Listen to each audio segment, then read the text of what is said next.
All right, thank you. So I've got about apparently 5 or 6 minutes to say the most useful things I can think of. I'm going to do my best. It was suggested that I distill things down to three items. I think I'll go with 4, and I'll try. I think these are pretty important ones. Some of them are going to sound like, well, you've heard it before, but it's worth re-emphasizing. I think the first is you need to work, depending upon how well you want to do, and particularly if you're starting a company, you need to work super hard. So what does super hard mean? Well, when my brother and I were starting our first company, instead of getting an apartment, we just rented a small office and we slept on the couch. And we showered at the YMCA, and we're so hard up we had just one computer. So the website was up during the day, and I was coding at night, 7 days a week, all the time.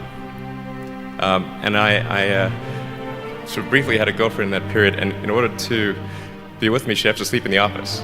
So work hard, like every waking hour. That's the thing I would say particularly if you're starting a company.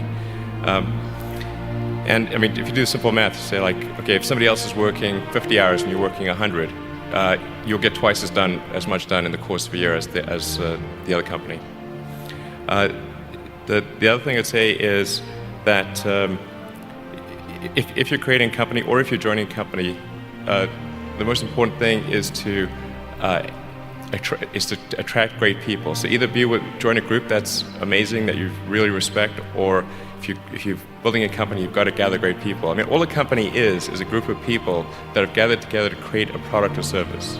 And so depending upon how talented and hardworking that group is, and the degree to which they are focused cohesively in a good direction, that will determine the success of the company. So do everything you can to gather great people if you're creating a company. Then I'd say focus on signal over noise. A lot of companies get confused. They spend money on things that don't actually make the product better. So, for example, at Tesla, we've never spent any money on advertising. We put all of the money into R&D and manufacturing and design to try to make the car as good as possible. I think that's the way to go. So, for any given company, just keep thinking about, are these efforts that people are expending, are they resulting in a better product or service? And if they're not, stop those efforts. And then the final thing is to sort of don't just follow the trend.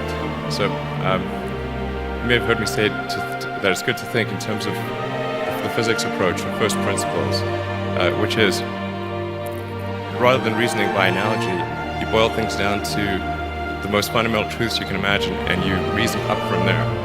And this is a good way to figure out if something really makes sense, or if it's just what everybody else is doing. It's hard to think that way. You can't think that way about everything. It takes a lot of effort. But if you're trying to do something new, it's the best way to think. And that framework was developed by physicists to figure out counterintuitive things, like quantum mechanics. So it's really a powerful method. Anyway, so that's, and then I think that the final thing I would encourage you to do is, now is the time to take risk. You don't have kids. Your obligation. Well, so, probably not, please.